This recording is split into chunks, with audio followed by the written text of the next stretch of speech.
I'm going to say something, and I want you to tell me if it's crazy. Right now, the Sacramento Kings are better than the Los Angeles Lakers. Is that crazy? Not crazy. No, it's not crazy.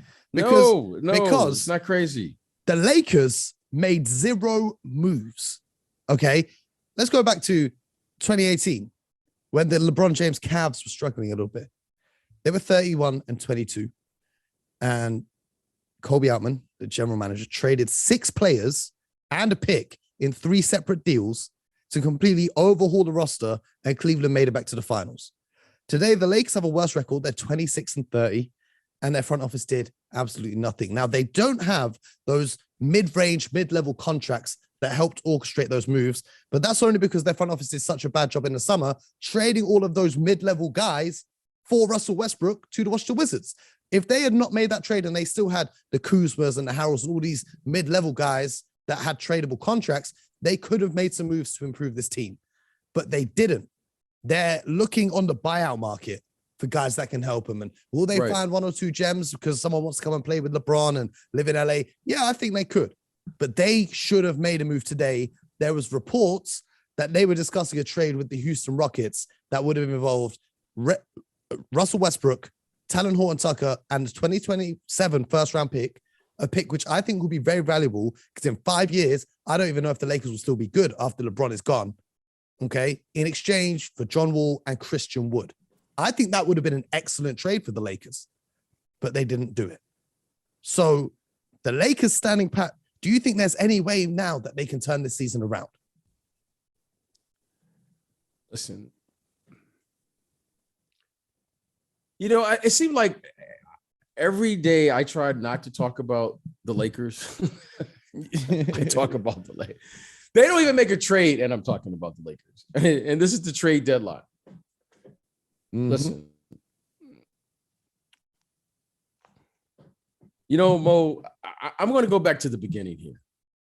The Lakers won the NBA championship in the bubble. Okay. That was a shortened season. Everyone was on the fly. You had COVID, you had the bubble, you had all of these things and all the adversity. And when all the smoke cleared, the Lakers were the last team standing. Literally. I mean, yeah. And give them credit.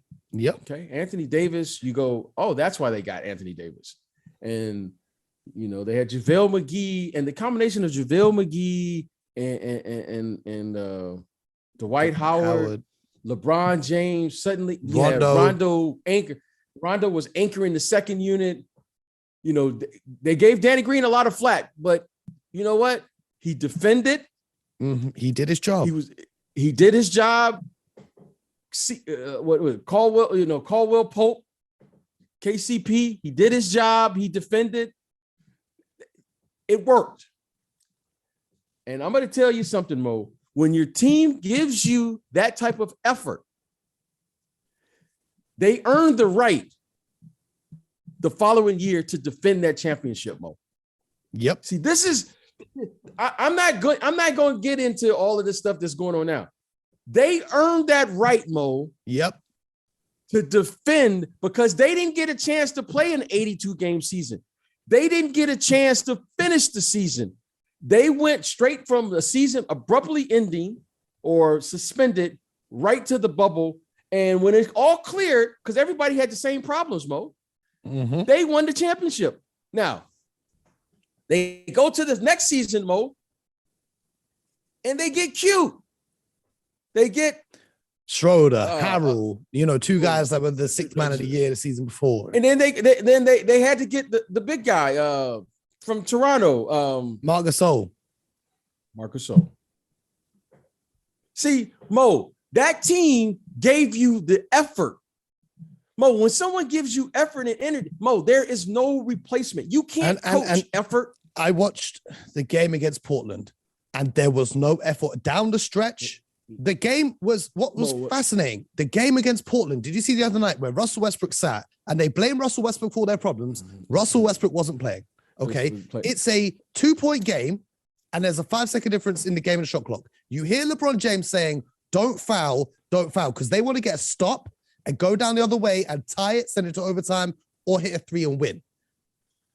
They get Justice Winslow shoots the three. You know Justice Winslow's going to miss. He's not a three-point shooter, okay? He shoots like 20% from downtown.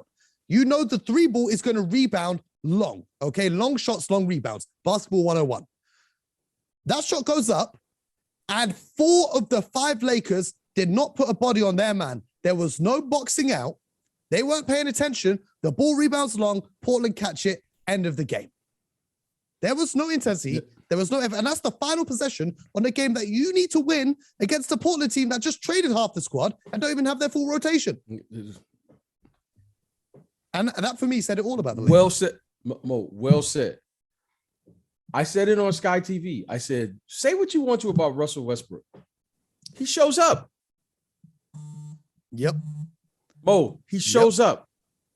He plays with the effort, Okay. regardless of the shots going in or not. He gives it. Now, if you want to argue his decision making and all that, okay, that's valid. You know, ill-advised shots. Okay, maybe he does sometimes. Decision making with the ball. Okay, maybe, but he shows up. Mm-hmm. He doesn't play last night. And Mo, I texted you last night. I said, now who are we gonna blame now? Mm-hmm. I texted that to you, Mo. Yep. Mo, I said, now who we gonna blame? Yep. So the problem, Mo, it's very obvious to me that when they won that championship, they changed the team and you changed the dynamic. They had a team that worked. When you find something that works in this league, Mo, you go with it. Yep. And they started tinkering.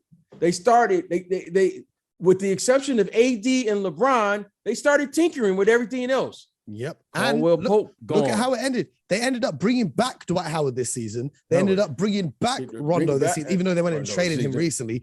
Like exactly. And the Dwight Howard they brought back was not the same Dwight Howard that they had. Right. Because the team was different. The team was different. LeBron James, that season, he led the league in assists. You understand, Mo, when you find something that works, LeBron James that season led the team in assists. Why? Because they had what we call vertical players. Look at JaVale McGee right now.